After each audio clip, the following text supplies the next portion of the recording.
Hey, what's up everybody? Welcome back to the channel and welcome to the podcast. This is the DJ Expo 2021 recap podcast right here on Elite Events and Entertainment.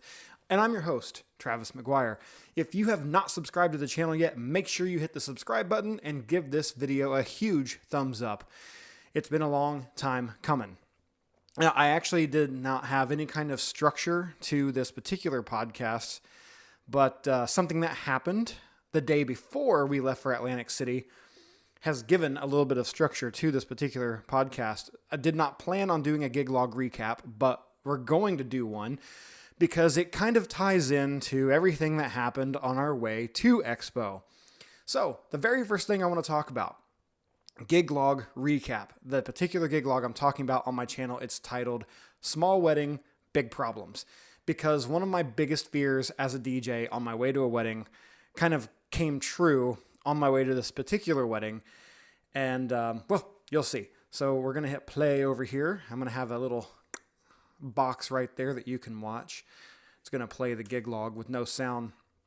Now, I decided to change up the format of my gig logs a little bit. There's going to be a little bit more edits and cuts. If you saw my newest one featuring Hotel Distill, you will notice that there's a huge change in the format.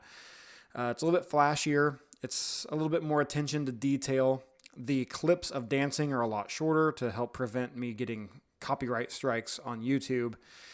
So that way, when I do hit 1,000 subscribers, which by the way, we're at 800, so definitely hit that subscribe button, get me to 1,000 so we can start, monetizing the actual channel, and hopefully we start gaining a ton more of subscribers. So on our way to the wedding, this van is not particularly new. I bought it with pretty high mileage on it, but I've had it for a little while, and nothing major happened. It ended up just being the serpentine belt. It broke, but it broke in spectacular fashion to the point to where it actually damaged the pulley that's connected to the water pump, which made the water pump spin a bearing, so it would damage the water pump too. Well, if you don't know much about vehicles, if your belt breaks, your power steering goes out because the belt helps drive the power steering. It also doesn't let the cooling system work because that belt drives your cooling system to flush the engine with coolant. So when that broke, I lost power steering, and then the van started overheating. So I had to drive it a little hot for about 3 or 4 miles before I was able to get to a gas station. I wanted to be somewhere safe. So I ended up pulling into this little deli. It's called Ned's Deli. It's about, 10, 15 minutes away from Ashford Acres, about 15, 20 minutes away from Cynthiana. So that was a big fear of mine, and it actually happened. Now, I'm notorious for leaving the house extremely early. I'm usually out the door by 10 a.m., even if the wedding doesn't start till 6 or 7, for these reasons, because you never know what's going to happen. This van has ran like a beast ever since I've owned it, and it just happened. But luckily, one of my friends and one of the guys that's helping me out with all these COVID reschedules, Ray Purcell, he lives in Georgetown, which is actually the neighboring town. He's handling a lot of my Lexington stuff that I'm not able to do. And I knew he had a trailer. I had AAA on the way, but AAA ended up calling me and saying, hey, it's going to be about 4:30 before the tow truck driver is able to get to you, which was a huge problem because the wedding started at 4:30. So I called Ray. I was like, Ray, what are you doing, man? Do you have anything going on today? He's like, no, I just put some ribs on the smoker. I was like, well, shit, man, I hate to even ask you this, but my van is broken down and I can't get to my venue for my wedding. Is there any way you can strap up your trailer and come get my stuff and me and just take me to the venue so I can get there, set up, and go? And he was able to. Thank God. This is why it's so important for you to network with other DJs in your market. And not just other DJs. I'm a strong promoter of networking with caterers and venues and videographers and photographers, especially the vendors that get booked before the DJ does, because they can shout your name out. They can give that recommendation, which will ultimately get you more work. But this is why it's such a great idea to play nice with other DJs, because if it wasn't for Ray, I'd have been screwed. I mean, just point blank. AAA wasn't, super reliable. I still would have gotten there. I would have gotten there as the ceremony was starting, which I didn't do anything for the ceremony at this particular wedding. They had a violin, a quartet that was playing for their ceremony. So I didn't have anything to do with that. It was only 14 people too. That's why it's called Small Wedding, Big Problems. There were only 14 people at this wedding, 12 guests and the bride and the groom. And they were one of my biggest wedding packages of the year. They had Dance on a Cloud. They had Sparkulars. So they had a huge package, one of my biggest invoices of the year, which is crazy when you're only DJing for 14 people. But one of the nice things about it was I didn't have to bring totems or moving heads, so the setup was really scaled back, and it still looked amazing. As you see right there, the Sparkulars, the Dance on a Cloud effect, it just came out amazing. The bride and groom were super happy with it. And since it was such a small crowd, which I kind of had a feeling it would, it ended right around 9:30 instead of 11 o'clock, its scheduled time. And they still danced for a little bit. It wasn't super hot, which was nice. But, such a small crowd. If you lose 2 people, it's like you lost, a fifth of your crowd. 20% of your guests are gone already at just 2 people leaving. So it all worked out really, really well. And the bride and groom were super happy. And the end of this gig log is actually pretty cool. It ends with me on the beach, not to rub it in or anything. I know a lot of people say that DJ conventions are always better when they're in Vegas, but Vegas is nice, but Vegas doesn't have a beach. So this gig log kind of ends abruptly, and then it shows me on the beach, and I'm just kind of giving a teaser to DJ Expo when it comes to not just the vlog, but this podcast as well. I think a lot of people have been waiting to hear this podcast, but know this podcast is probably going to be a long one. I tend to ramble, and there's just a lot to talk about. There's so many awesome things. So excited for next year, and not just DJ Expo, but other things. Me, Lou Paris, and Rachel Lynch were talking about, we need to meet up way before DJ Expo. And we're going to get into that. We're going to talk about the people that I met and everything. We're going to do that last. We're going to talk about some of the showcased items, some of the really cool things that I saw. So yeah, that was the gig log. Nothing too spectacular, but I thought it was pretty cool. So I want to talk about DJ Expo. And we're going to start kind of with that day. So like I said, the gig ended a little early. My mother-in-law had to come pick me up. Now, mind you, I live about an hour and 45 minutes away from Ashford Acres. It is not an easy drive. It is not a short drive. It's a long drive. So if you're to drive it, round trip, you're looking at about 3.5 hours of driving. So my mother-in-law had to come pick me up. She got there right as the gig was ending, right at 9:30. I was tearing down. We left the venue right around 10 o'clock. We didn't get home to almost midnight because I stopped at a gas station to get something to drink. I was dying of thirst. So we didn't get home to about midnight. Our flight left at 6 a.m. Sunday morning. So if I would have went to sleep, I'm notorious for sleeping through my alarms if I'm getting very, very little sleep. So I just kind of said, fuck it. I'm going to sleep all the way. I'm just going to stay up. I'm going to pull an all-nighter. My wife was doing the Nelly and Shinedown concert that night. And that night was Shinedown's performance. And there were about 6,000 more tickets sold than Nelly. So there was a bigger crowd. It took longer to get everything done. She didn't get home till about, 1:30 in the morning. And it seemed like by the time we got everything, or we'd already packed, but it seemed like by the time we got everything organized, and by the time our mother-in-law got there at our house, it was about 3:30. I liked getting to the airport super early. And it's a good thing we did, because apparently the 6 a.m. flights are really popular because the TSA was just packed. Louisville is not a large airport to begin with, and I think they only have the one security checkpoint that gets you to all the gates. And the line was just huge. I was like, okay, mental note for next time. We need to get here probably even an hour earlier. Because by the time we made it to security, we could immediately board the flight. We still had about 20 minutes to kill on the flight, but still, to me, that's cutting it really close. If you've ever flown, you know what I'm talking about. Going through TSA is already nerve-wracking as it is. And then having to go through security takes a long time. And then getting to your gate might take a long time. Luckily, like I said, the Louisville airport's rather small, so it didn't take us long to get to the gate. But we were already able to board, and we had the cheap seats. Then we didn't have the comfort ones anything like that. We did upgrade to those for the return trip because, the aisles, each aisle's 3 seats wide, and I was always sitting bitch. I was always the one that's kind of like this and like, hey, honey, and hello, stranger, I don't know. So flights are always fun.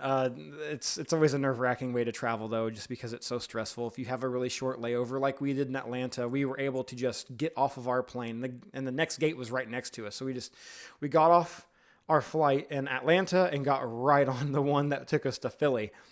Then from Philly, we had to get an Amtrak into Atlantic City. And the Amtrak train that we took, I believe, left Philadelphia right around 11:30. I think it was 11:37 was the exact time. Now, mind you, I have not slept yet. I didn't sleep on the plane, either one of them.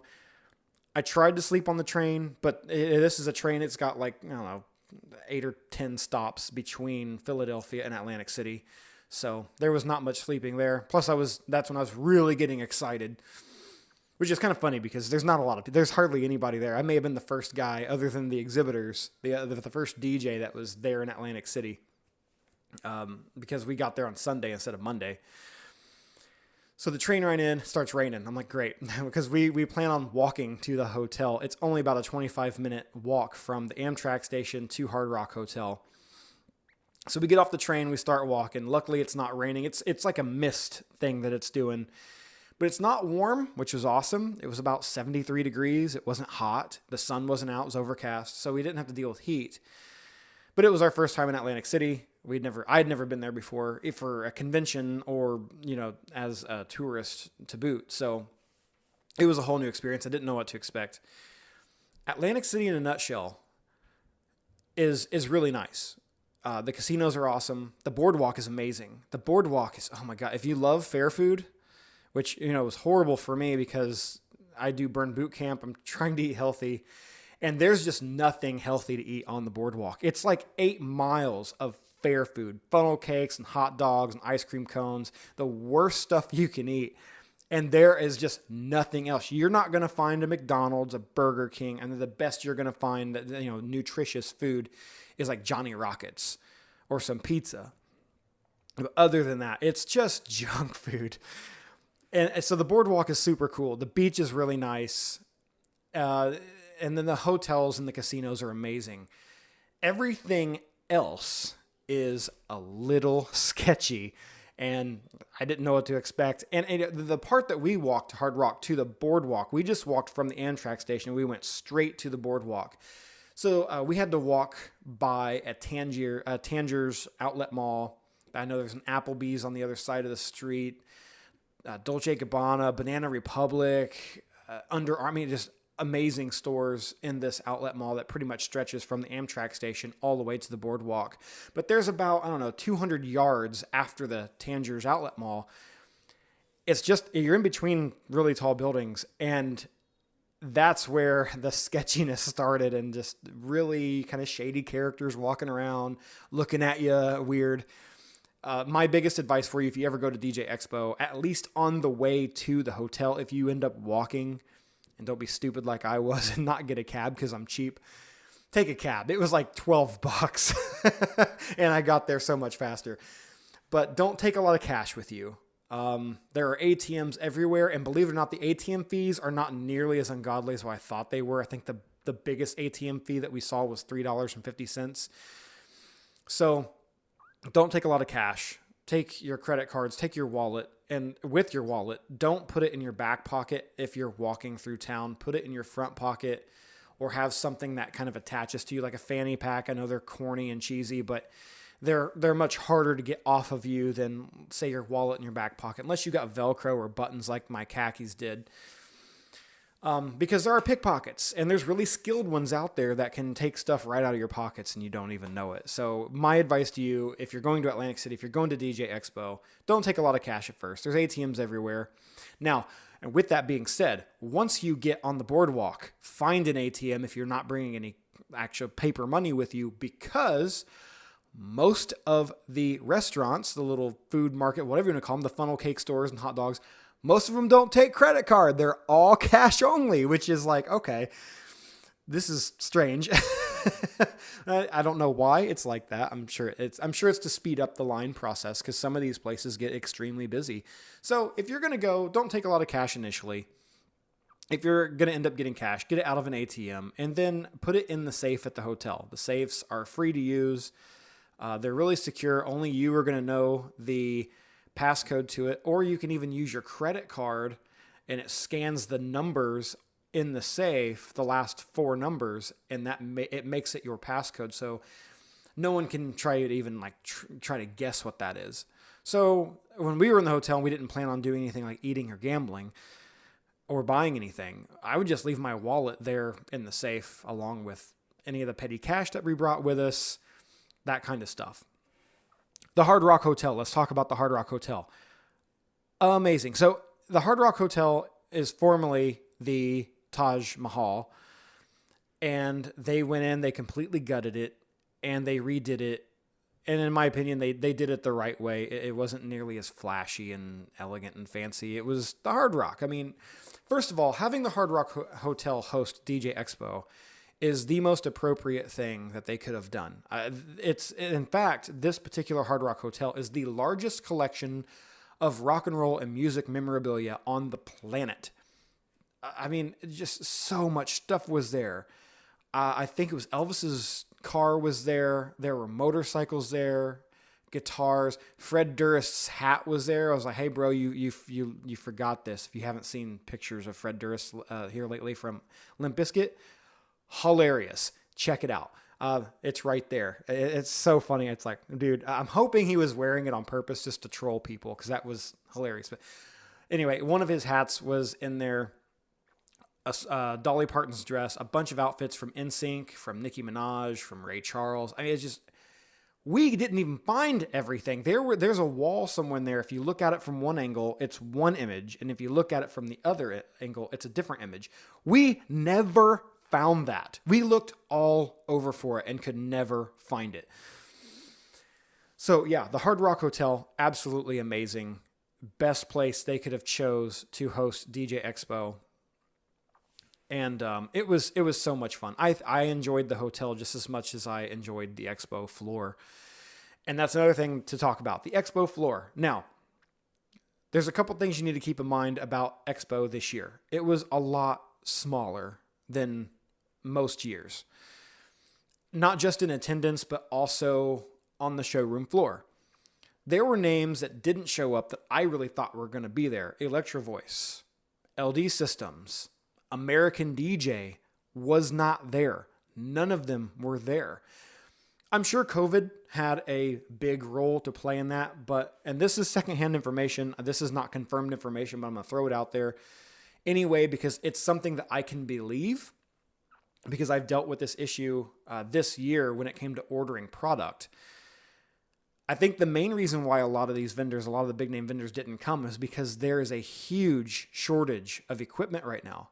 And they probably didn't have anything in stock to even bring to the show to show off. One thing that I was wrong about in my previous podcast, I was expecting to see a whole lot of new equipment, stuff that got shelved and that they were just going to drop on DJ Expo because it had been sitting on the shelf for a year and a half because of COVID. That was not the case. There was a couple of new products. 2 of them blew me away. One of them I was like, it's cool. I'm glad that they did that. But it wasn't anything mind-blowing.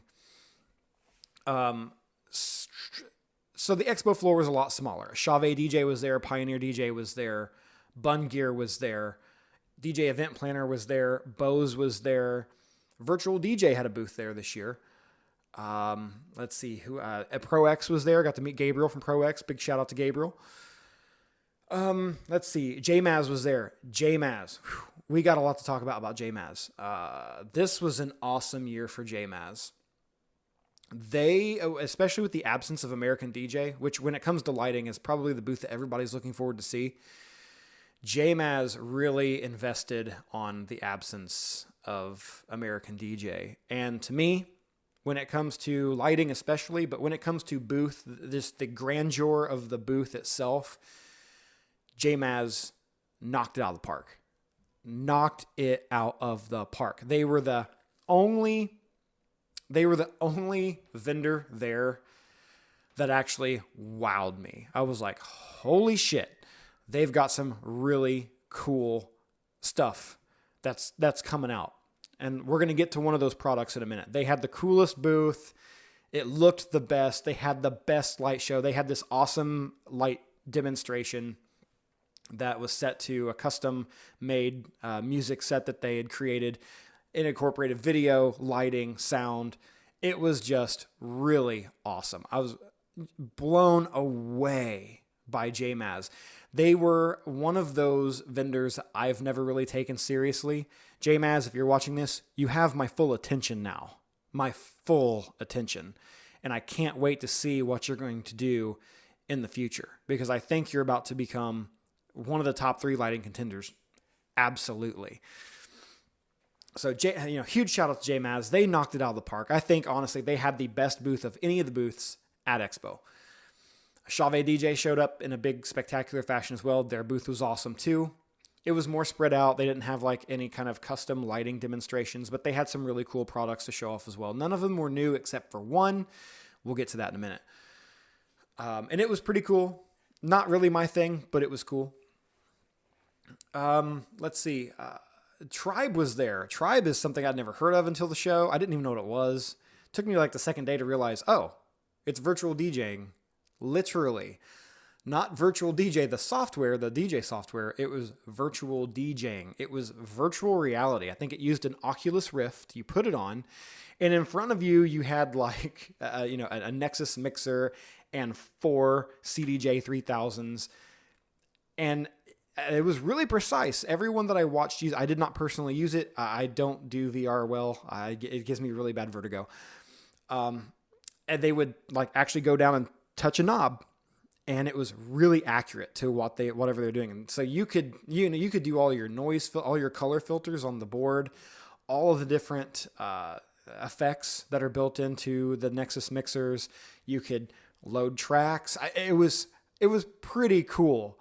Not my thing, but it was kind of a mind-blowing experience. I wish I didn't have that thing with vertigo when it comes to virtual reality. So yeah, I thought it was pretty cool. I don't understand the practical aspect of it. And I guess I don't look at it from a practical standpoint. It's probably more of like a video game situation, but it was pretty cool. I will admit it was pretty cool. There was a booth there for, I'm guessing it was a silent disco. So if you don't know what a silent disco is, you have a DJ and you got lighting. Most do anyway. And there is a transceiver that broadcasts the music out. There's no speakers. There's nothing to actually listen to physically. You have to put on the headphones. And there's, you can have a whole bunch of these headphones and everyone puts them on. And everybody will start dancing, which, by the way, I've always wanted to go to a silent disco. And I wish somebody could just like turn off the DJ in me. Because I just imagine walking into a huge room with 150 people in it, dancing to music you cannot hear. It's got to be the most bizarre / awkward / hilarious thing to witness. Because, it's just a bunch of people. Like, that's all you'd hear. You wouldn't hear anything else other than like their feet stomping, them loud, yeah, this song's awesome. And it's like, what is happening? So it's got to be a pretty surreal experience to go to a silent disco, not knowing what's going on, not knowing what a silent disco is, and just walking into this room to a bunch of people dancing to nothing. So if anyone ever throws one, let me know. I just want to be a fly on the wall for that particular event. So they were there. Bun Gear was really cool. I got to see the Bun Command Center in person. Great design. It's super lightweight. It's just very well thought out. My biggest compliment to that particular piece of gear is the fact that they put so much thought into it that the stand that holds the tabletop up has a 19-inch rack mountable rack in it. So you can rack mount your microphones. You can put a couple of shallow drawers in there if you want storage. It will add to the weight, yes, but it does make it a little bit more practical in the way of the amount of equipment that you're able to take to the event. This thing breaks down into 3 different pieces. They got bags for them. The tabletop is customized to whatever controller that you have. There's accessories you can get for it. There's an accessory that will hold your microphone for you. There's a cup holder. There's a laptop stand. It's just a very well thought out a piece of gear. And we'll get to Joe Bunn in a minute. We're going to talk about people, the very last thing on this podcast. Pioneer's booth was awesome. It was like overtaken by a lot of the vinyl loyalists. Some of the scratching and mixing abilities that you're able to see right there on the expo floor. It's humbling, really, because like I don't know how to scratch. I can beat mix. I can mix, all kinds of different music, but scratching is one of those things. And vinyl, I mean, I'm not a vinyl guy, and never have been. And it's mainly because I'm young. I'm 37 years old. When I started DJing, the most go-to medium was CDs. Cassette tapes were on their way out when I started. I started in 2000, so I just have no experience of vinyl. Always wanted to, and I've listened to vinyl before. I've experienced, I guess kind of the DJ aspect to vinyl, but not for a crowd. So that was, it was awesome to see those guys. And then there were ones that were using the CDJs as well, but they didn't have a whole lot of new stuff. They had a new battle style mixer that they were unveiling, but it wasn't anything too super crazy. They did have the off-white DDJ 1000 there, which that is not my thing. I don't like the weird orange color that they use. I would prefer just a completely white controller for my setup, obviously. But, that's not what the Off-White brand is all about. This is a very exclusive thing. They usually do it with headphones and shoes and clothes. And it's very mainstream. So it's really cool to see something like Off-White break into the DJ world. It's a very exclusive product. They're only making so many of these things. And since it's usually made for shoes and clothes and it's very sought after, it's very in demand, to see that break into our world, into our industry, is a pretty cool thing. I think we can all admit that. Even if the controller is not for you, at least in the way of looks, it's just cool that it even exists, that there was a high enough demand for it to exist. So that was pretty cool. Let's see. Who have I not talked about? Virtual DJ was there. They didn't have a whole lot of stuff to show off. They had some controllers and some laptops set up to where you could use Virtual DJ. They had a really nice LED dance floor that was all lit in Virtual DJ red. That was pretty cool. DJ Frontboards was there. They had some really cool stuff. If you're still rocking a facade, they had this really cool facade. It was black, and the acrylic had the love, LOVE cut out of it, and you could backlight it, and only the lettering would illuminate. That was a pretty cool thing. So if you like the love letter look as part of a DJ setup, but you just don't have the storage or the transportation means to have the love letters, that is a great alternative. They also have the soft touch facades that have the textured fronts that you can light from the front, which gives a really cool effect. And then they had the arched facades, the normal facades that kind of look like this. These were actually arched like that. I had never seen one. And to be completely honest with you, I thought that those particular facades, I thought it was because most of the time I see those facades, the photos are taken with a fisheye lens. So I thought it was just an effect that the camera was creating. Nope, they actually make these arched facades. Those were pretty cool. So DJ Frontboards had a really nice setup. ProX, like I said, they were there. Now, ProX, they don't usually have a really flashy exhibit. Theirs is very practical for what they're there for, and their main purpose is to sell the stuff they brought. So they had some of the DJ Bun style command centers there that's made by ProX. They're all made of wood, and I was actually really impressed with that product as well. When they said that it was made of wood, I just kind of automatically assumed like the kind of wood that I built my rolling booth with. But they took it one step further and they coated it with like the bed liner that you would spray into a pickup truck. So it's really, really the same thing it's on like QSC subs. It was made with the same kind of material on it. That way it's super rugged. It's not going to scratch very easily. It's just not going to get damaged easy. It helps protect the shell that it's in. But believe it or not, that particular product is more expensive than the Bun DJ booth and it's got to be heavier. I didn't get to pick up the Pro X version, but the Pro X version comes in a lot of different other kind of options when it comes to colors. You can get white, you can get black, you can get this really cool red and black offset. You can get just a few other different colors. So there's a few options there, but you also have the issue of it's going to weigh a lot more. I don't think the base is wide enough for a 19-inch rack. I could be wrong on that. Where Bun Gears is. Let's see. Who else was there? Man. Reloop was there. Reloop had a pretty cool booth, but again, it was all controllers with laptops that had Serato on them. So you could play with a lot of the Reloop gear. In Music did not show up either. In Music makes Newmark, Denon DJ, Alto Professional, if you want to call Alto Professional. By the way, guys, like I know Alto Professional speakers, the price is very attractive. They are trash speakers. I'm sorry. I don't mean to talk bad about a company, but I've got several friends that have used them in the past. They've used them for a few events and they've EQ'd them properly and still blew them up. So if you're looking to get into it, I mean, if you're looking at budget speakers, look at Electro Voice. Their ZLX products are awesome products for just starting out. But if you want something that's going to last you a while, check out QSC's K12 line. Look at the EKX series. They're about the same price as the QSC K series stuff when it comes to top cabinets. There's other options out there. I would not go with Alto Professional. They're just not a great product. They're not bad, but they're not great. They'll get your foot in the door, but they won't get you in the house. So yeah, that was pretty much all of them. Oh, Bose was there. Bose had their new L series line arrays.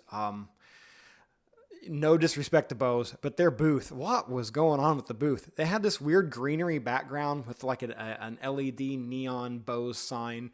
The motorcycle was cool. But other than that, it was kind of, I'm just going to be completely honest here. The Bose booth was kind of an eyesore. It was not a very attractive booth. And nothing there wanted me to stay in the booth. So that one was interesting. So yeah, I mean, Vibo was there. Vibo is a music planning app that you can use for guests. It's actually like Music Planning Plus. But there's another thing that I want to talk about that's in that realm as well. I got to meet Michael, who owns Vibo, started Vibo, and we actually had lunch with him on our last day there. Super nice guy. Awesome guy. Probably give you the shirt off of his back if he had to. So I got to learn a lot about Vibo from him. We got to talk, started a correspondence. So Vibo is something I'm probably going to look into as well. And then the expo floor was it was super cool. It's a cool place to be. I was expecting it to be a lot louder than what it actually was. And with that being said, it's still loud. Like you're going to have to talk at a volume if you want to have a conversation of any kind with anybody. But it wasn't overbearing. I was really expecting like 130 dB in your ears no matter where you walked, and you were going to leave there not being able to hear anything because everything was so loud. And it wasn't the case. The volume was very pleasant. The funny thing is, though, that you've got DJs everywhere, right? And some of these booths have DJs that either work for their company or they're just like collaborating with the company, doing their own little mixes. Well, you put a DJ on every single corner of every little booth in Expo, and suddenly you got 4 different DJs all mixing something different. So it just kind of turns into mud after a while. Not that they're not mixing well, but I mean, you put 4 DJs in a room at a wedding and they're all playing something different. What do you think it's going to sound like? And you got one trying to overpower the other. So then it starts getting louder and louder, and like the volume starts going up, and they all have to kind of like, hey guys, can we turn it down just a little bit? We're trying to talk to somebody and we can't even have a conversation. Oh, Danny Max was there. I can't forget Danny Max. His new Infinity booths are awesome. They're not as versatile as like, let's say the Bun Gear one when it comes to being able to rack mount equipment, but they're extremely portable. They're very attractive, and they're a very unique look. Danny Max, if you're unfamiliar with them, they are more known for their photo booths, and they were there as well. The photo booths were there, and Danny Max had places everywhere. He had a photo booth with one of the Infinity DJ booths with, I think it was a DDJ 1000 in it. So you could do like the animated boomerang GIF, and you could go up to the controller and make it look like you were DJing with it just to kind of test out the photo booth system. They've made lighting totems from Danny Max that go really well with the Infinity booth. And in that particular booth, they had a product that I was wanting to see, and that was the white LD Systems Maui 28 G2s. I have the black ones. I had my mother-in-law make me some custom slip covers out of white Lycra so I can make them white, and they look fantastic that way. But I do plan on eventually getting some white ones as well, just because I don't have to put on the covers. And it'll also have it to where if I need some more sound, I've got 2 extra column arrays to use as backfill or whatever. So huge shout out to Danny Max's booths. They really are a beautiful product. They're very stable. They look awesome. They're unique, and they're really lightweight, which is one of the biggest bonuses for us modern DJs. We don't like to lift heavy things anymore. Things just seem to be getting lighter, lighter, and lighter.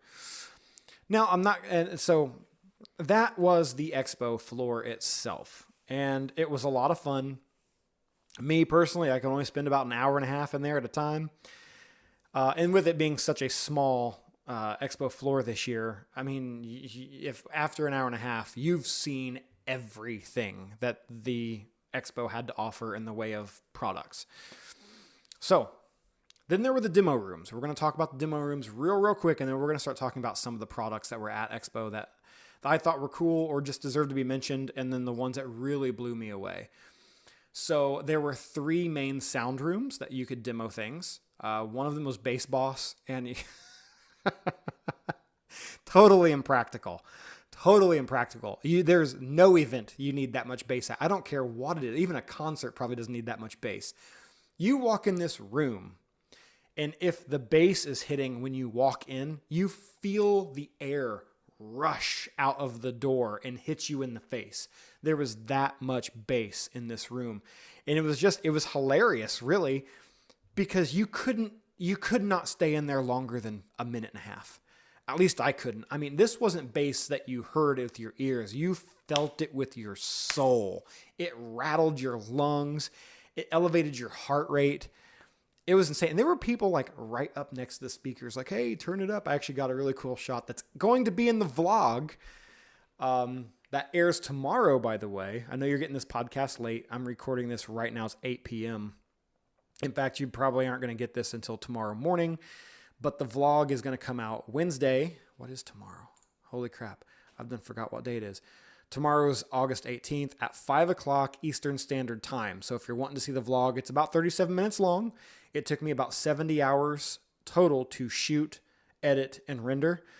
Who knows how long the upload process is going to take. I just uploaded a gig log from last Saturday's wedding. It was only 2.8 gigs, and it took like 12 hours to upload. I don't know what was going on. I don't know if it was my computer or whatever.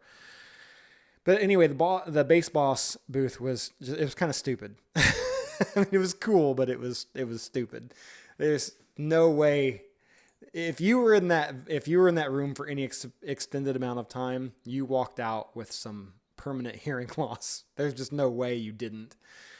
Right next to that was the Yorkville room. Now, when I only went in the Yorkville room once, and there was nobody there. That is not a testament to Yorkville products. For whatever reason, Yorkville is just not super popular with the mobile DJs. With that being said, Yorkville, it wouldn't surprise me if they are subcontracted to make tanks. Their products, because that's how they're built. They're built like tanks. They are amazing. I'm sorry, I'm going to have to type because I cannot remember the name of this particular product that we're going to be talking about in a minute. We're going to be segueing into that because of the third demo room that you could go to, which was RCF. If you are unfamiliar with RCF, RCF is an Italian brand, and they make some of the most high quality speakers that you can buy. This is not low budget stuff either, folks. They cost a lot of money. They, I think they have a $4,000 18-inch sub, or that might be their 21-inch one. I'm not 100% sure.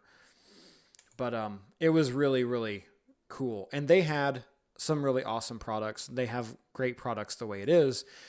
But the very first thing that I want to talk about is the main new system that they were unveiling that I can't seem to find. I'm watching Jason Janai's video right now, and I was for certain that link was in his description.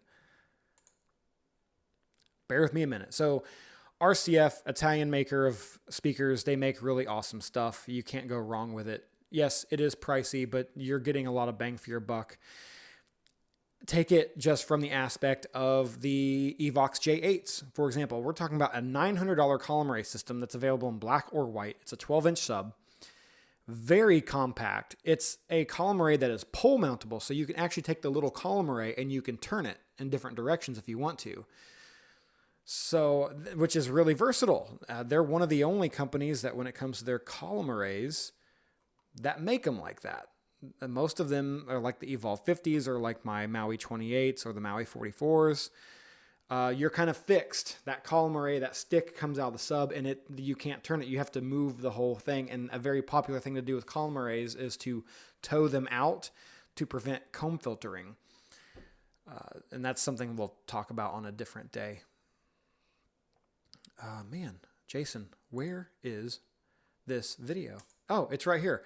Sorry, Jason. I had the wrong freaking video. He makes a lot of videos as well. So, the standout audio company was RCF, and they have a new product coming out called the TT515A, which is the top cabinet speaker, and the TT808AS, which is the subwoofer that it comes with.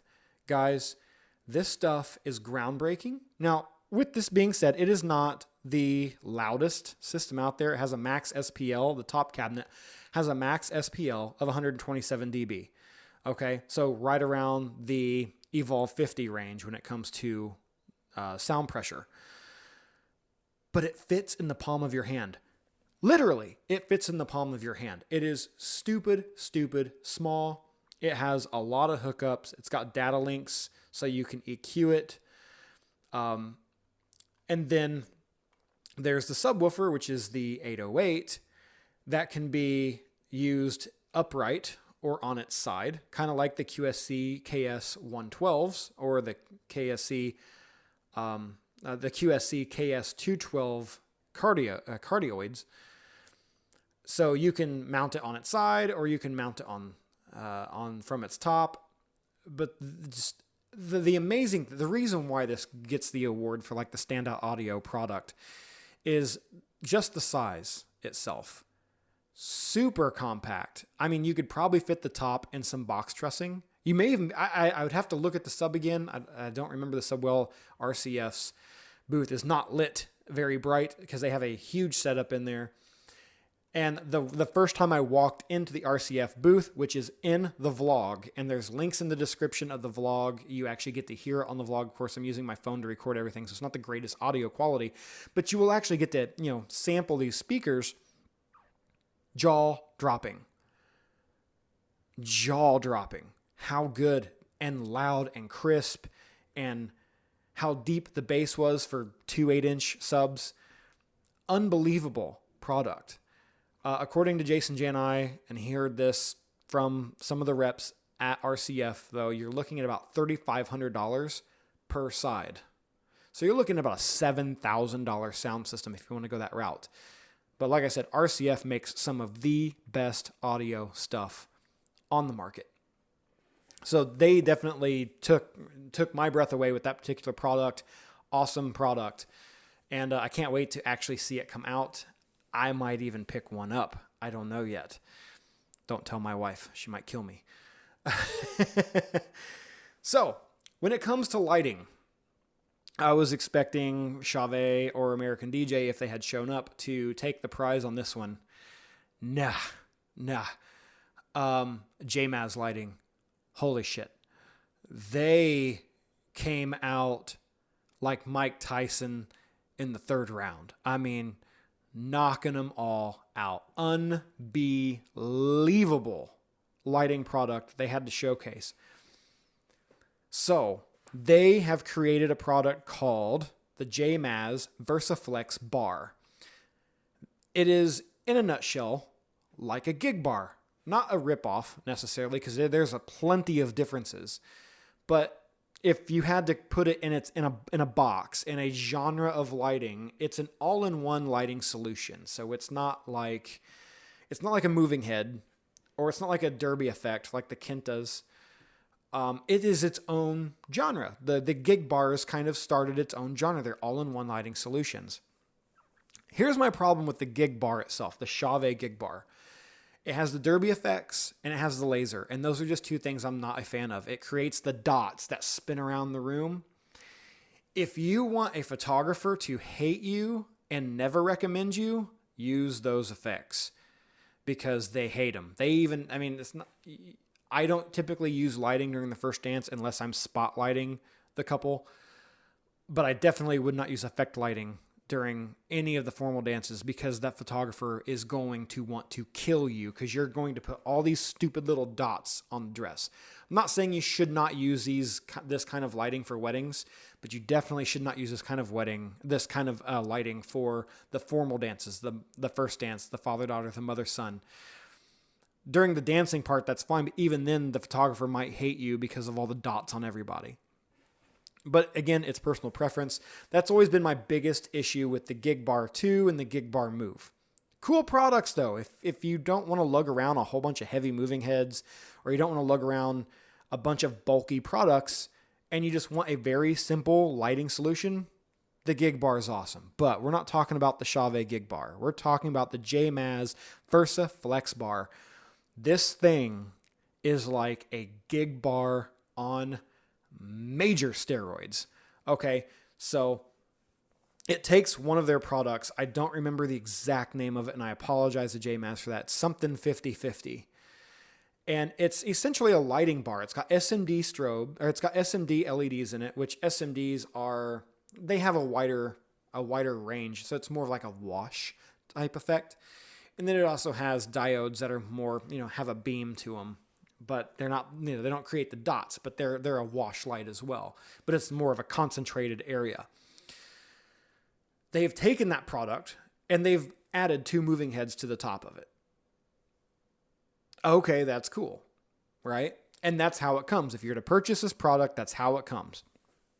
But that's just the sundae. There's whipped cream and cherry on top of this sundae, okay? The true power, the true flexibility, and the true grandeur of this particular product is you can take some of their existing products and add it to the VersaFlex bar. So they have other kinds of wash lighting. They have this really cool halo effect lighting that's kind of an eye candy piece.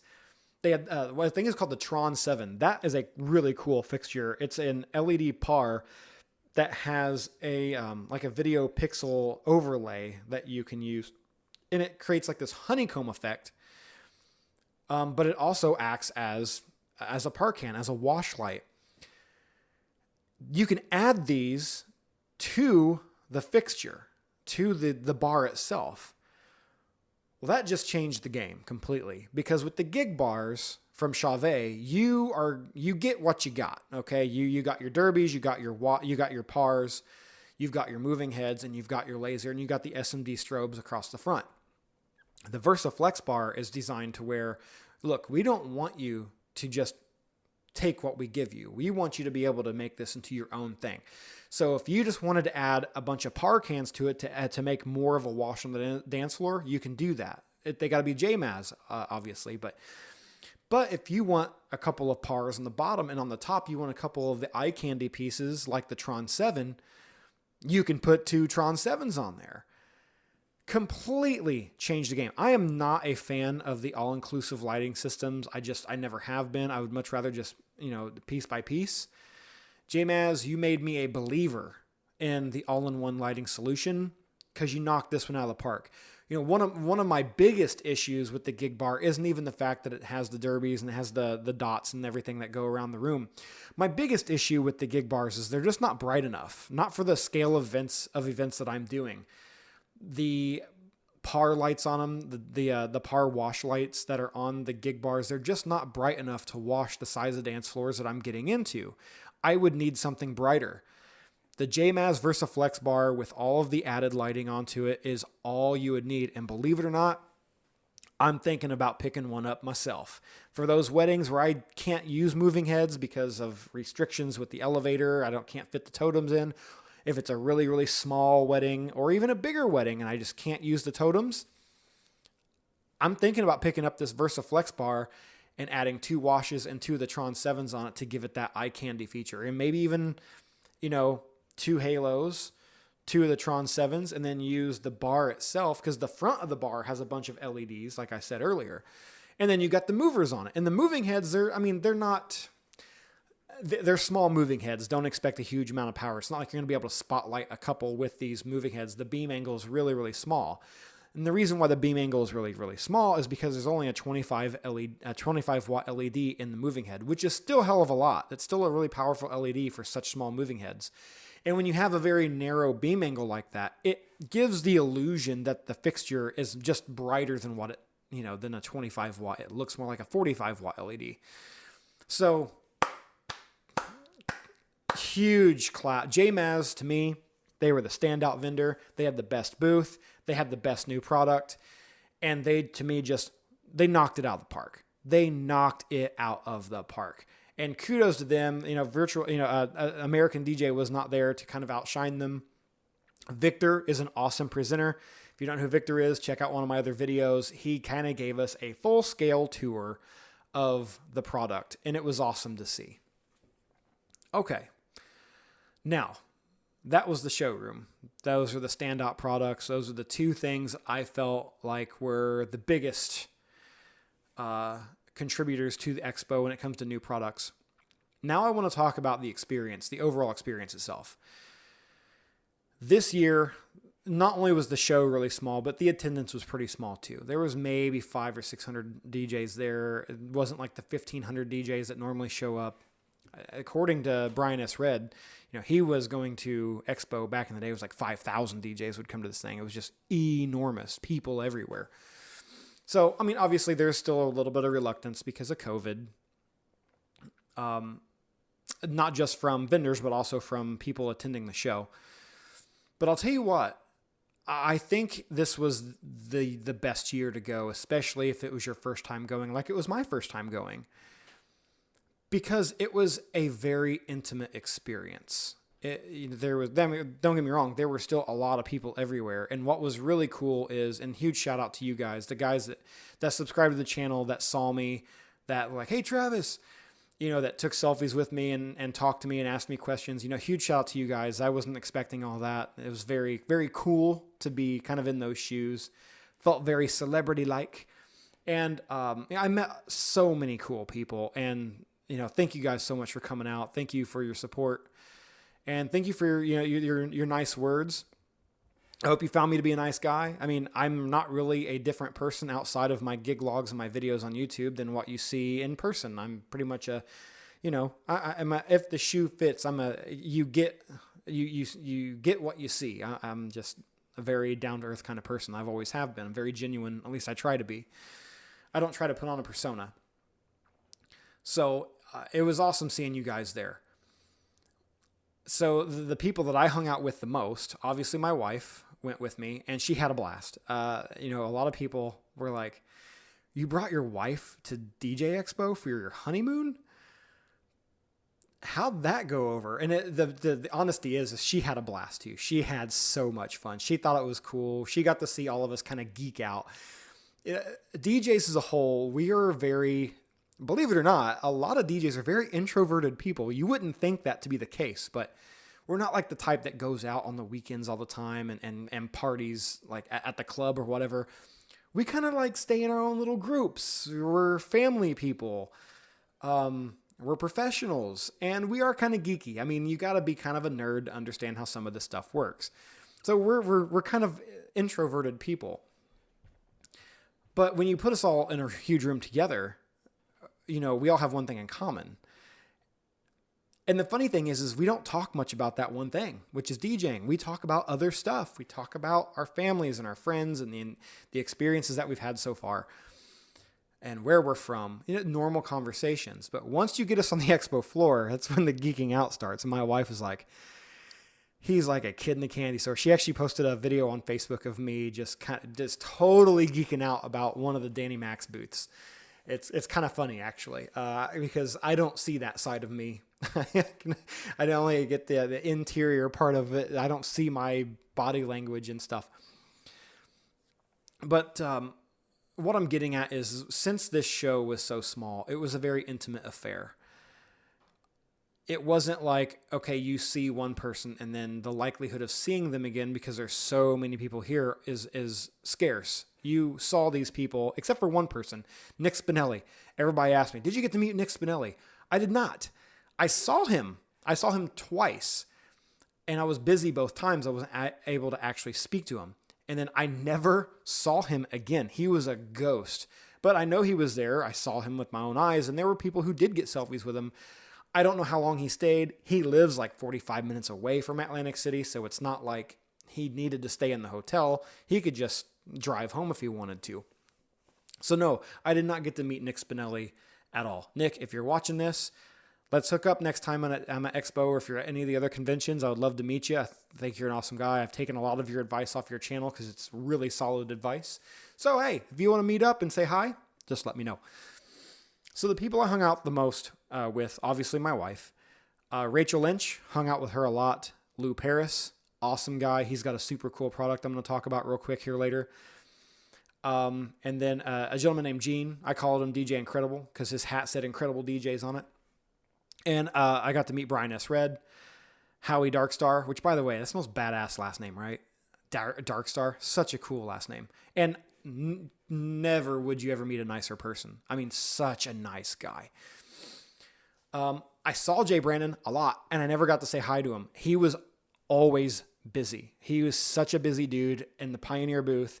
And then he did a set at the Chill event that me, Rachel, my wife, Lou, Gene went to. And it was very laid back. It wasn't like the first night, the after party. And we're going to talk about the after parties too. It wasn't like that first one where it was super loud and you couldn't even really hear yourself think. And it was, we had a celebrity DJ come in, and unfortunately I cannot remember his name, but he was on fire. Really, really good. Debuted one of his new songs off of his new album there at the show. Well, that was pretty cool. We got to hear it, and it's not even going to be out until October. I was like, well, that's pretty cool. So those are the people I hung out with, and we'll kind of go down the line just so I can give you my experience of getting to talk to these people. But first, the after parties were dope. The first one was Turntable Magic, where Tony Fernandez and Lou Paris, and I'm sorry, I can't remember the third guy's name. I'm so sorry. But they did vinyl sets, no computers, just 100% vinyl. And they knocked it out of the park. Now, some of the DJs that were there, they're like, oh, the vinyl part was trash. The only issue with the vinyl mixes is the room was entirely too small and had way too big of a sound system in it. And there's no way they could hear what was being played in their headphones. And you could tell there were a lot of discrepancies in some of the mixes. You could, the beats were off when they were trying to beat mix. But major props to these guys, because they were doing it on vinyl with no laptop to look at. So there's no beat grid to see. They did this 100% off the cuff. Okay. So can't say I could have done any better. I probably just stood there, played one song, just did this the whole time, and that would have been it. So huge, mad props to these guys. And Lou Paris knocked his set out of the park. So did Tony Fernandez. I mean, they all three did. It was magical. It really was turntable magic. That was where I got to meet Brian S. Red. We're going to get a lot into that in a minute. I'm a huge fanboy of Brian.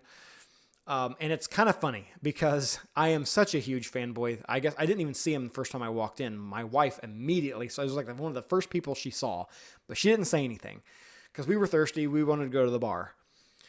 The bar, by the way, Hard Rock is extremely understaffed, and they did a fantastic job, but it took forever to get drinks, and I wasn't mad about it, especially when I found out the Long Island iced tea I got was $15. Yeah, if you go to Expo, take a lot of money because it's an expensive vacation, guys. I mean, overall, plane tickets, room and board, transportation, and souvenirs, and then food and liquor. I probably spent about $4,000 on this trip. So if you plan on going, just know it's not a cheap date. It costs a lot of money to go overall. But I would have paid $10,000 to do this. I would pay $10,000 to do it all over again. It was just an amazing experience. We're going to get to that. So the after parties, like I said, were super dope. The second night was Tuesday night. That's when the chill event, which is an unofficial party. It's not actually part of DJ Expo's repertoire. It's hosted by DJ News TV or DJN TV, which is a YouTube news, disc jockey news is what it's formerly known as. Howie was there. Jay Brannon was there. A bunch of the guys from DJ News were there. I'm sorry if I don't know all your names. I actually got on the Monday night Zoom party that they throw, hanging with Howie for the first time last night, completely unprepared. My kids were giving me fuss, so I got in on it super duper late. And they were talking about something. I kind of pieced together what they were talking about. And when they got to me to ask, like, the topic was, what song did you hear the very first time you heard it that just made your jaw drop? It's just a song that you will never, ever forget the first time you heard it. And man, I sounded like a complete dork. I was like, Silk Sonic. I really like the new, I sound like a total noob, but that is the truth. Everything that Silk Sonic has put out so far, it's like, it sounds familiar, but it's also something I've never heard before at the same time. Silk Sonic's crushing it with that old school funk kind of feel to it. I'm loving everything Silk Sonic has put out so far. Skate's an amazing song. It's gone over really well at weddings so far. I usually play Leave the Door Open during dinner, because it's not a super fast song, but it's also not super slow. But it goes really well for dinner and cocktails. Anyway, so I got to hang out with those guys virtually last night. Thank you, Howie, very much for the invite. I appreciate that, and I will be there most Mondays at 10 o'clock to join in on the conversation, because I learned a lot just from listening to you all talk. It made me kind of discover music that I'd either forgotten about and in some cases hadn't heard. You got to remember, I'm a young guy. I was probably the youngest guy on the entire Zoom meet. So Howie was there, Howie Darkstar, like I said, super, super awesome guy. Anyway, back to, I digress, back to Brian. So my wife is like, he kind of walks up to me, but he's looking, I believe that Tony Fernandez at the time was performing, and he's standing right next to me, and I know he's there, but I'm like, so like starstruck, which sounds crazy. I know Brian thinks it's probably thinks I'm crazy because I'm fanboying so much over him, but there's a reason why. We're going to explain that. So he's standing right next to me, and my wife's like, hey, he's right there. He's right there. I'm like, I know, I don't know what to say. She's like, just say hi to him. Like, he's just a person. And I'm like, hi, I'm Travis. And like, thank God I was holding a drink with my right hand. If you do not know who Brian S. Red is, about 10 years ago, he had a stroke. He doesn't have much use of the right side of his body. So it's really difficult for him to shake hands with his right hand. But I had a drink in my right hand at the time, so it was easy for me to remember to shake his hand with my left hand, which is something I've never actually done before. So thank God for that. I didn't make myself look like a total ass first time meeting the man. But we talked about his Mustang. We talked about, personal lives. Like I said, you'd think that we'd talk about only DJing, and we did. We talked a lot about the music selections that they chose for the Turntable Magic session that they were doing. But it was very small correspondence. After that, he kind of walked away. He went to some of his other friends, to other people, and then I went on my way. We actually left that party for about 45 minutes. We hit the boardwalk for a little bit, and then we ended up coming back, and mainly because we wanted to get a drink from somewhere else. It was taking too long to get something to drink.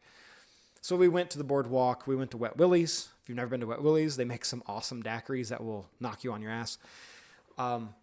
Yes, I do cuss, by the way. I'm sorry if that has taken you off. I do curse. I don't do it often in my videos. I don't do it at all in my gig logs because I know my clients might be watching those. But in the podcast, it is what it is. And in person, you might be really shocked by that. It shocked quite a few people that I met that have seen my videos but have never met me in person. They were like, oh, he's got a potty mouth. So sorry if that took you off guard, took you by surprise.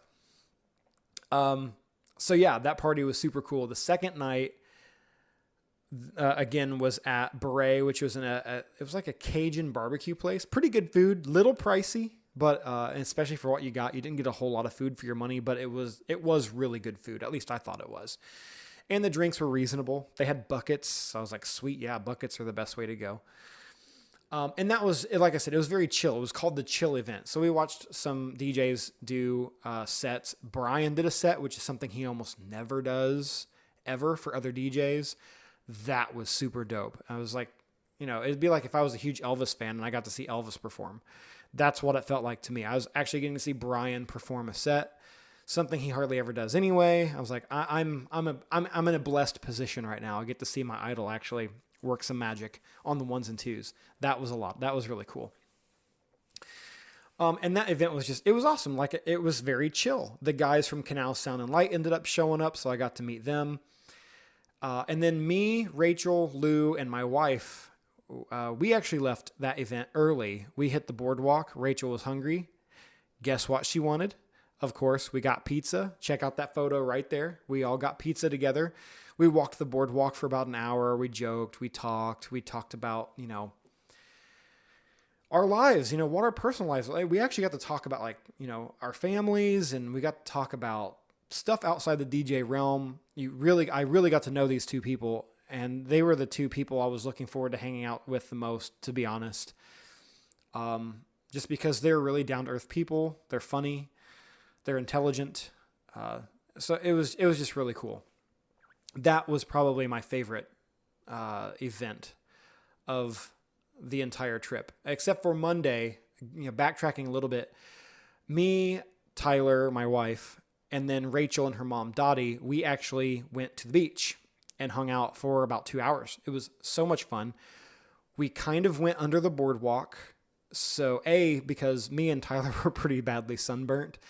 And I also think, and this is just speculation, Rachel, you can tell me if I'm wrong. I probably am wrong, but I also feel like maybe it was an escape from the crowd. So, I got stopped maybe 10 or 12 times for the whole trip by people who subscribed to the channel. They said they were fans and they wanted to say hi, and that's awesome.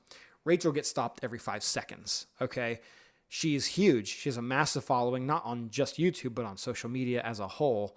She's known nationally as a mobile DJ. So she gets, and of course she has this niche on pizza eating that nobody else has. So she got stopped. I mean, every 5 seconds that poor girl was getting stopped and asked questions and posing for selfies. And which, by the way, guys, if you ever go to these expos and you are in the company of people that you admire, whether they're on YouTube or they're actual celebrities, this is just some friendly advice, okay?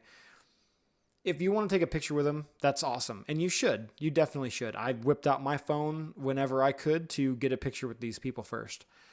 My suggestion is don't let that be the first thing that you do. Don't be like, oh, hey, let's get a selfie real quick and just put a phone up in their face. They're people. They're on their way to get lunch, dinner. They're on their way to use the bathroom, whatever it may be. Strike up a conversation. Ask them how they are, what all they've seen. Ask them, talk to them like a human being, and then get your photo. I made a point of doing that because I know these folks get stopped and talked to all the time. And the last thing I'd want to do is be an obstruction if they had to use the bathroom really bad or something like that. And the last thing I want to do is just like, hey, take a selfie with me. So don't be that person. Talk to them. Make a real connection with them. And to me, that was one of the most fun things that we did. Me, Rachel, my wife, and her mom, and Rachel's mom, all went underneath Steel Pier. Steel Pier is the pier that has all the roller coasters and the carousel and the Ferris wheel and stuff. And we just talked. We talked about life, some heavy stuff in life. My dad, his health is ailing. Rachel lost her father a few years ago. My wife lost her father a few years ago. So it was actually some pretty deep, heavy conversations that we were having about our personal lives. And then we talked about DJing too. And we talked about the kids and we talked about this, that. We talked about Rachel's fiance and it was an awesome experience. Rachel ended up saying that was probably her favorite thing overall for the whole trip was that particular event, that particular thing that we did. And it was super fun. It was a lot of fun. I'd do it again in a heartbeat. So that was really cool. So later that night, going back to after Beret, after the unofficial DJN TV party, we went to Dare, which is a nightclub that's actually closed at the moment. See that fly? It's actually closed at the moment to the general public. So it was exclusively for us DJ Expo people. And the first night, we got there super late. First of all, it took us 45 minutes to find the damn club. And that is not an exaggeration. Me, Rachel, Lou, and my wife, people were texting Rachel like, oh, you got to get here. This DJ's on fire, blah, blah, blah, blah, blah. He's doing open format, blah, blah, blah, blah, blah. I mean, we looked everywhere for this damn place. And so like the person that she was texting was like giving her directions on how to get there. So yeah, you got to go through the casino and it's right past the sugar shop or the sugar factory or whatever it's called. Well, there's a little candy store right before you get to the elevators to all of the guest rooms at Hard Rock. So I thought that's what that was. So we went there. I'm like, well, obviously it's not here because we would hear the music by now. This isn't it. So we turn around, and that's when we got the text, oh, go to the casino and then find the sugar shop. The sugar shop is actually a dessert restaurant on the other side of the hotel casino. Did not know that. So we finally find the sugar shop, and then we cannot find this staircase they keep talking about in the text messages. Eventually, we find people wearing the DJ Expo lanyards leaving the nightclub like, hey, because this is like 30 minutes before the after party's over. We're like, how the hell do you find this place? So they showed us where to go. We're going up the escalator while everyone's coming down. I mean, the place is pretty much empty by the time that we got there. The party was pretty much done and over with. We get there, and of course, the first thing I noticed, because it's the whole reason why I got into DJing other than music, was also the lighting. And their lighting system was, it was top notch. It was amazing.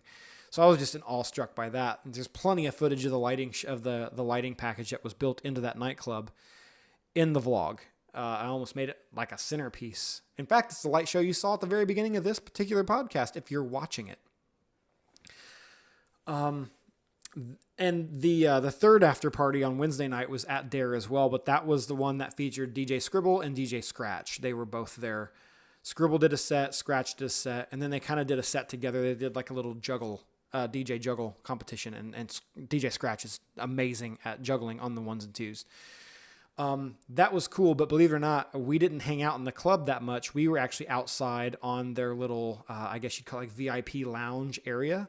It overlooked the boardwalk and Steel Pier, and me, Rachel Lynch, Jean, Lou, my wife, another girl, I can't remember her name off the top of my head. She was really funny, really cool.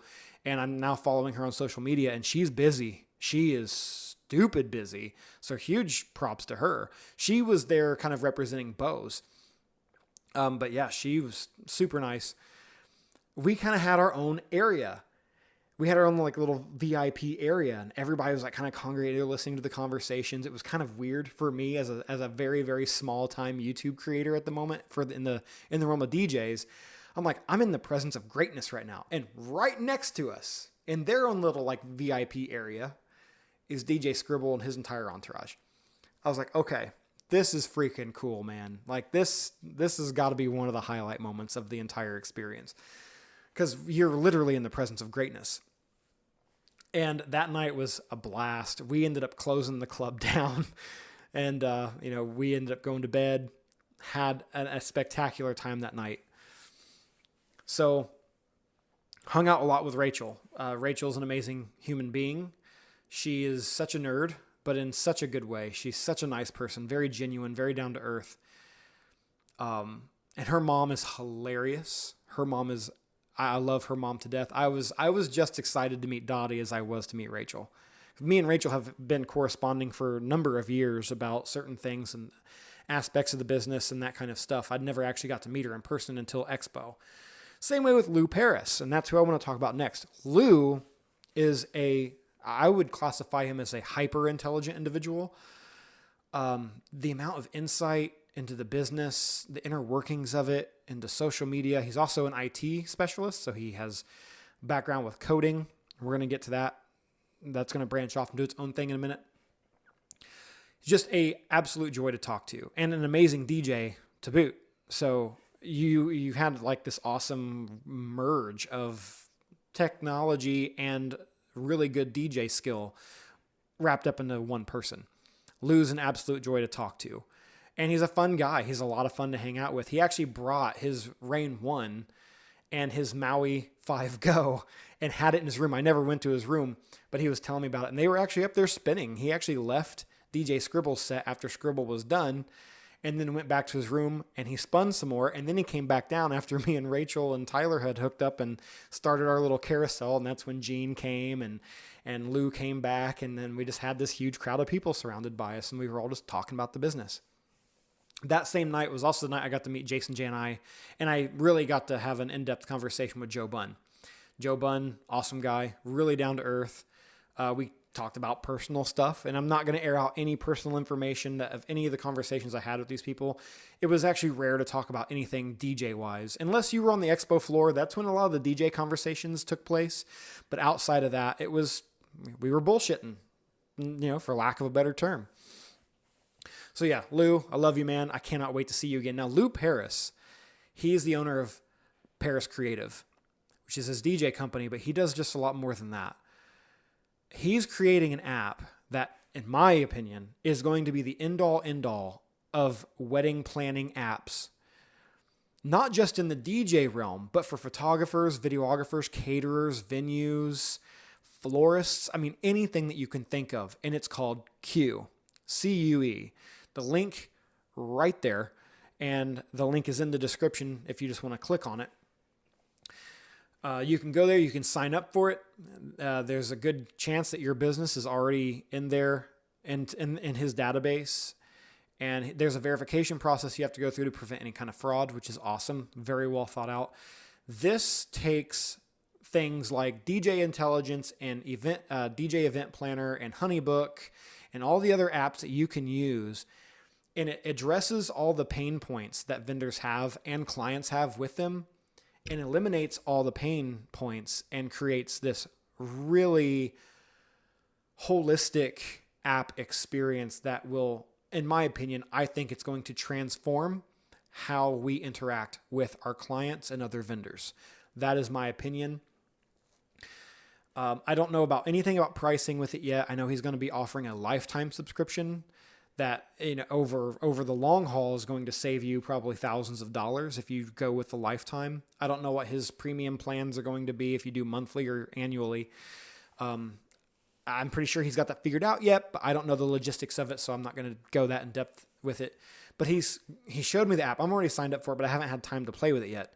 This app is unbelievable. There's so much you can do with it, and it really does take a lot of the pain points that I have with DJ Intelligence, which is who I use, which is very antiquated, by the way, but I've been doing this a long time, and I'd never wanted to merge all the information I collect from my brides into a new app, but I'm willing to do it for Q because Q is going to change the game, like I said, in how we interact with our clients and our colleagues.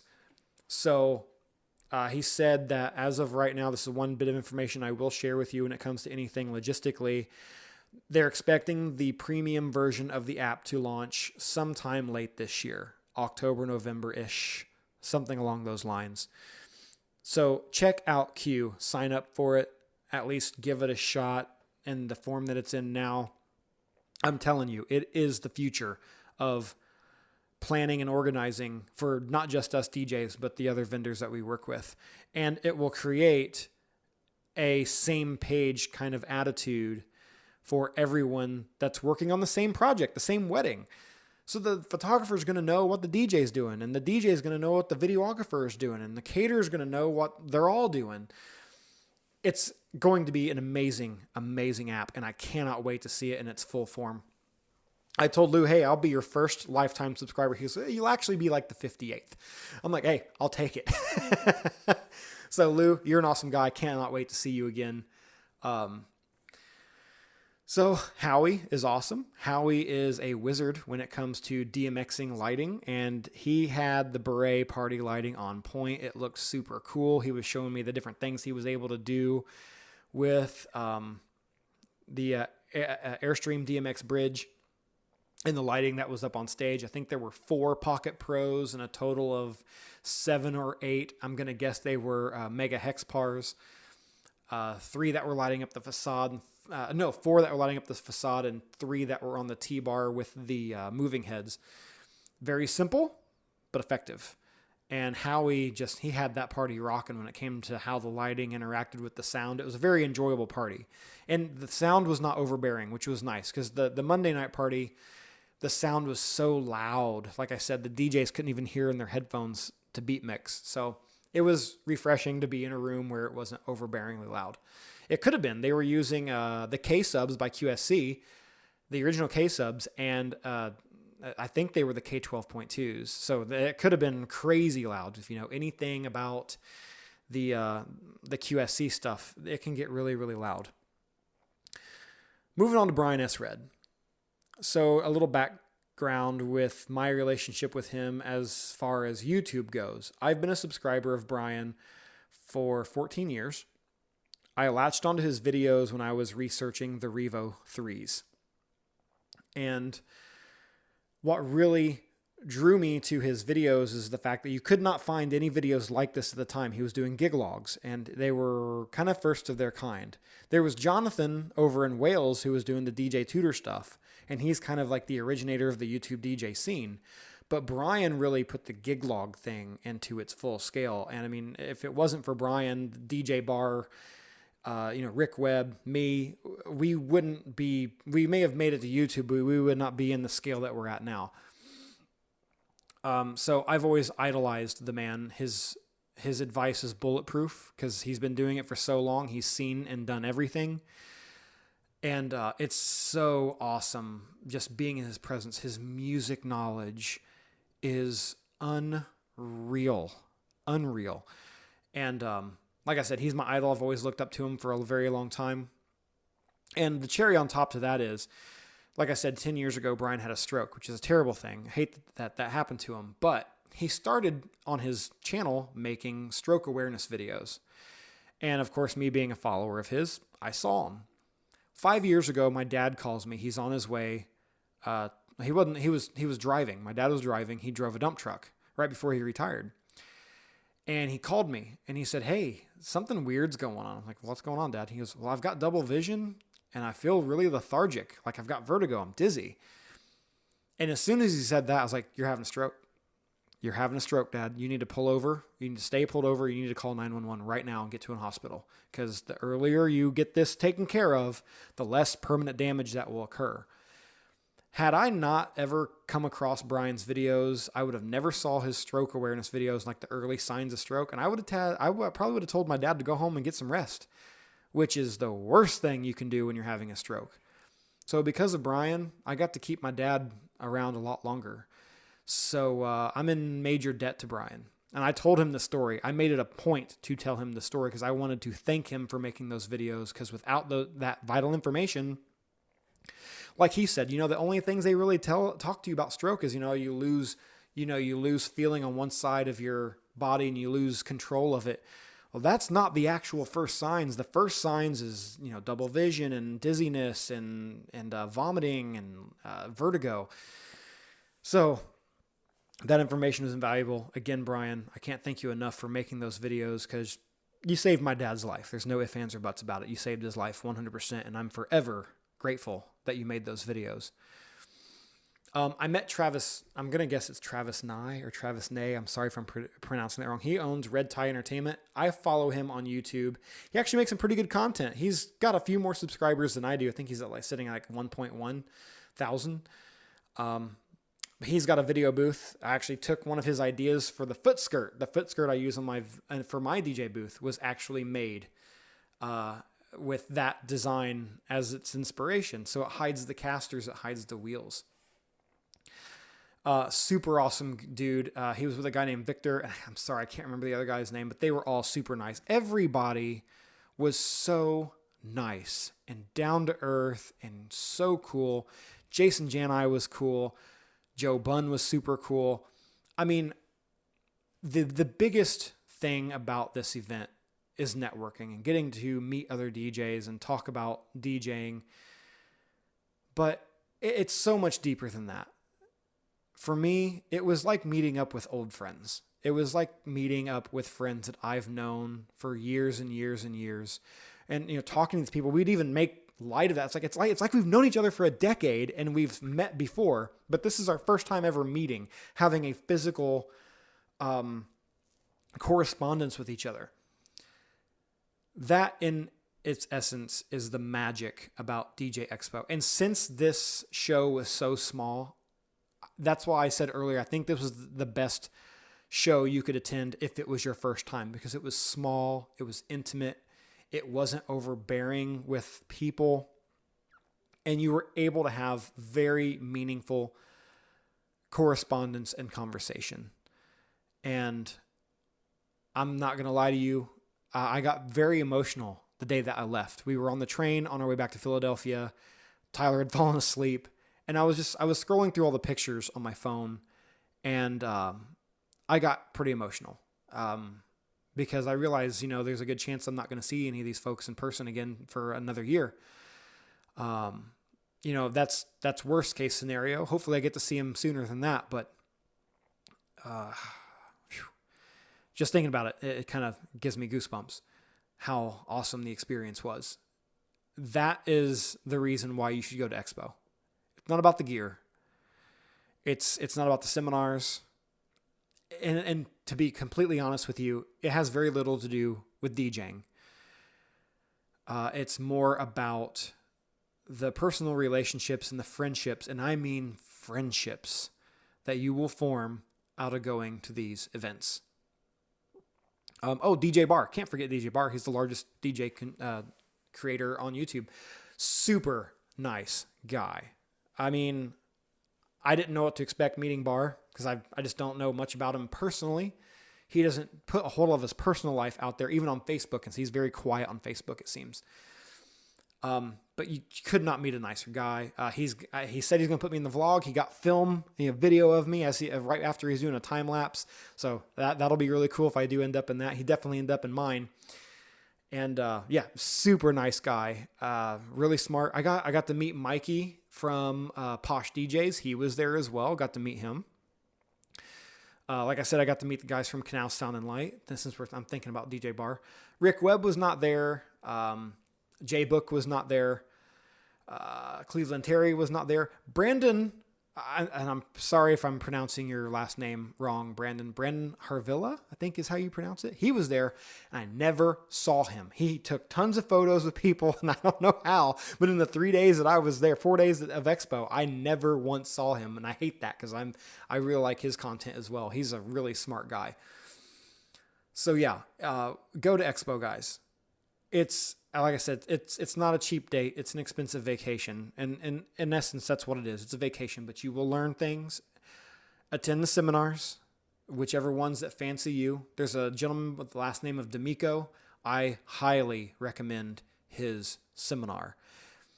It's not even really about just DJing. It's just about how your personal life and personal tragedy can intertwine into your professional career. I highly recommend. I wish I'd been there in person. I watched the entire live stream that Rachel did on her Facebook page. I watched it in its entirety, and it inspired me so much that I left my room because we were actually in the room to take a nap. I was so inspired by the seminar, I walked downstairs to go to the seminar and watch the last 10 minutes of it. I don't remember his first name. I know his last name is D'Amico. Check that. To me, it should be a mandatory seminar because it's important. It's talking about the toxicity that kind of does lie in wait in our industry. There's a lot of toxic DJ culture. It's one of the reasons why I left DJ idea sharing and some of the other larger Facebook support groups when it comes to DJing, because you ask a simple question in those forums and those people just want to rip you apart. And that's not what I'm about. I don't like the negativity. I'm a very optimistic person. And to be quite frank with you, if you have a negative outlook and you look bad on other DJs and you think you're just better than them and they suck, get the hell out of this industry. There's no place for you in this industry. Go. The door is right there. It's either that or just shut up and do your own thing and leave us the hell alone. Because you're not going to get far with that attitude when it comes to the nationwide networking. You're not going to make friends that way. And we will castigate you in an instant. We just won't even take you seriously. So that's something that me and Rachel have kind of vowed to each other. We're going to start doing videos, and especially doing that on my podcast, about the toxic DJ culture. And we'll never be able to completely eradicate it, but hopefully we can kind of change some people's mindsets so they don't act like total assholes. But guys, that is it. That was my DJ Expo experience. My suggestion to you, get your asses to Atlantic City next year. Should be the second week of August. Go. It's Monday through Thursday. You don't have any gigs those days. Make a hole in your calendar. If you do like bars and clubs and karaoke and that kind of, you do work on the weekdays. You need to be budgeting for this event. Okay. It needs to be in your annual budget, in your business plan as attend DJ conference. If you're going to go to any one of them, this is the one to go to, at least in the realm of DJs. Sure, you can go to Wedding MBA, but that isn't just for DJs. That's for photographers and it's for everyone in the wedding industry. It's not DJ centric. There are other ones out there, but I think this is the one. And I think next year is going to be even bigger because hopefully the equipment shortages are done and over with. Hopefully COVID isn't really a huge factor next year. And hopefully the larger crowds do come out and all of the vendors make a showing. But I think this was a great year for your first year. And I don't think we'll ever be able to recreate that magic either. I don't think any other expo I go to or convention will ever be able to match the feeling of what this expo was like.